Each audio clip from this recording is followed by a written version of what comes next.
This week I'm going to be checking out the new FPS game that was hyped all over the media called Titanfall.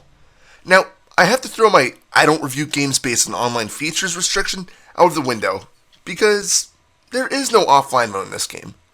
Perhaps I should slow down a little bit though. If you haven't been following the news about this game, here's what it's about. Basically, Titanfall is Call of Duty with mechs and wall running. Basically, the story is that after Call of Duty Modern Warfare 2's release, the co-founders of Infinity Ward were fired from Activision. Following a ton of lawsuits and other miscellaneous bad stuff, the co-founders created Respawn Entertainment, the developers of Titanfall. EA probably leapt at the idea of picking up this company, so they did, and Titanfall was released a few years later.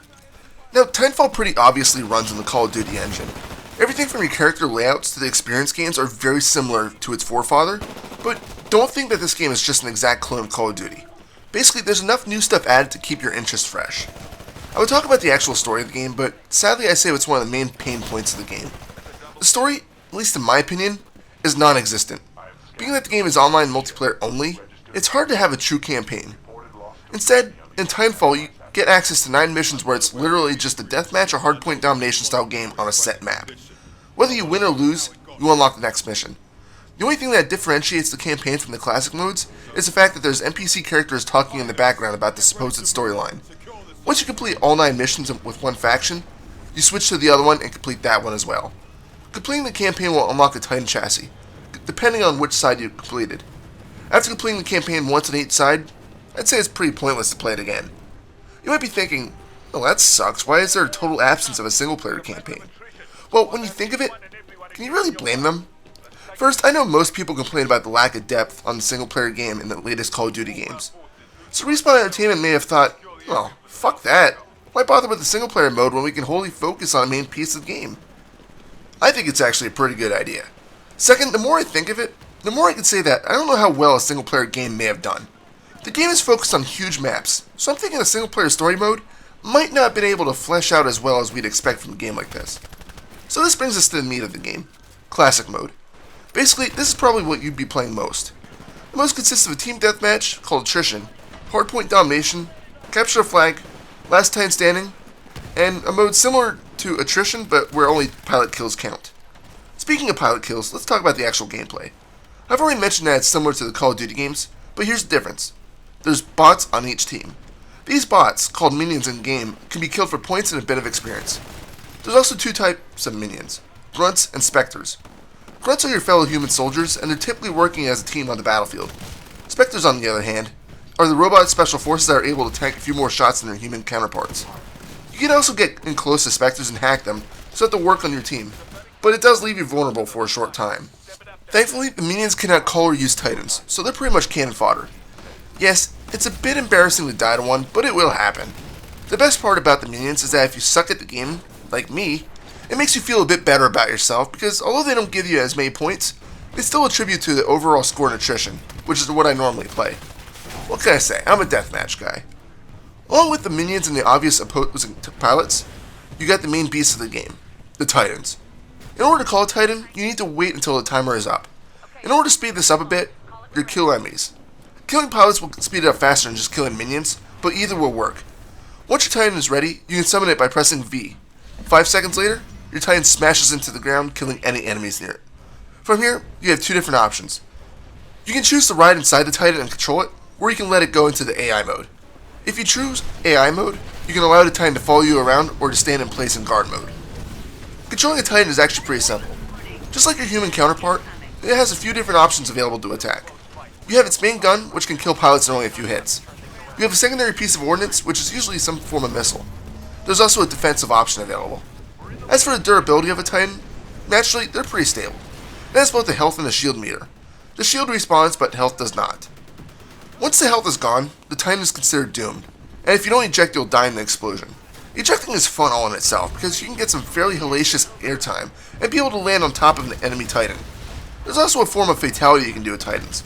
If you can doom an enemy Titan and then punch it before the enemy pilot can eject, you'll perform a specialized kill against it, like reaching into the cockpit, pulling out the Titan's pilot, and throwing him against a wall. Very cool. You might think that because there's both humans and Titans, the game is unbalanced if there's a ton of Titans running around, but that's not true.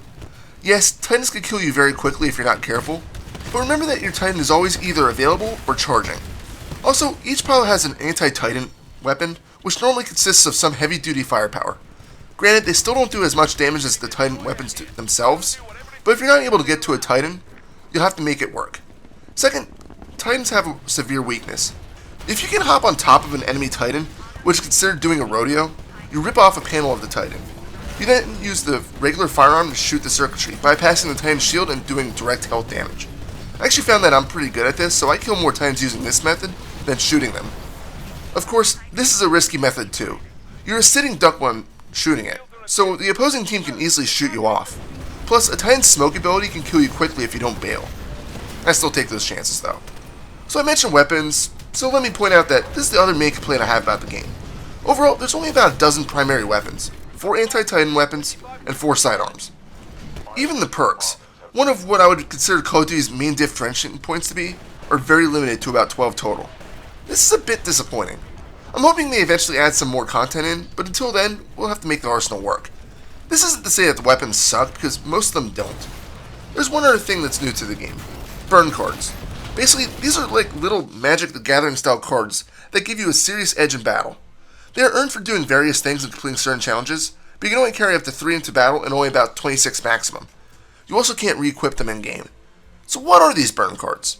Well, they do things like shave off 40 seconds from the Titanfall prep countdown to showing you where everyone is on the map every few seconds, to even switching out your special abilities or even your primary weapon.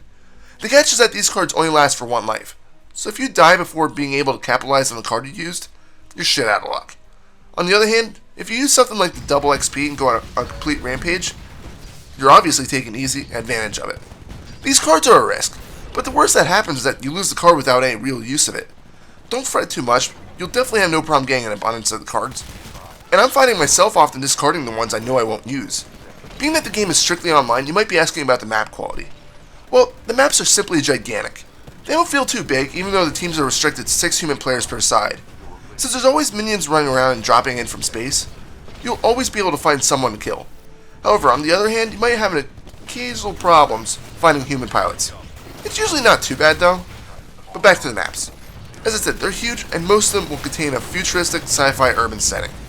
There's plenty of buildings to hide in and walls to run off of. Wait, what did I just say?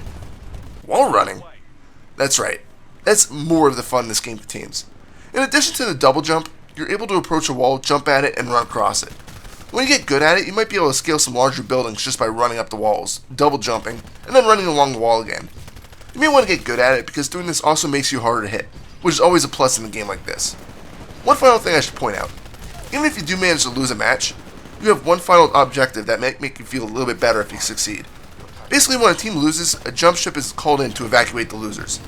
At this point, respawning is turned off, and anyone that dies has to wait until the game finishes. The losing team has about 45 seconds to get to an evac point where the jump ship approaches. Once the ship gets there, you have about 10 seconds to get on. After this, the jump ship warps away, and any stragglers are left behind until the match ends a few seconds later. At the same time, the winning team wants to try to kill losing pilots one last time. If they can't manage to at least do that, the team can also try to destroy the jump ship. It's a cool little thing that just feels like one final push to make the battle a little less of an all-out loss. So is the game worth the $60 price tag? It's really hard to say. The lack of a single-player game may be a bit off-putting to some people. Another pain point might be the gigantic 48 gig download if you buy it directly from Origin. On the other side though, the game is solid in gameplay, and blowing up Titans is actually really fun. I do find myself enjoying it, which is unusual in an online game that I suck at. And before you ask, yes, I truly am horrible at it. My human versus human KDR is about 0.3 at the time of this review. Sure, I'm getting a little bit better, but only marginally. Anyway, if you're uncomfortable buying the game at $60, I'd say it might be worth around 40. I'd say that'd be the good price to pay for it. Oh, and one last note. Thanks to Matt for bringing this game to my attention, and also twisting my arm at work to make me get this. Final score? 9 out of 10. This is Reaper. Happy fragging.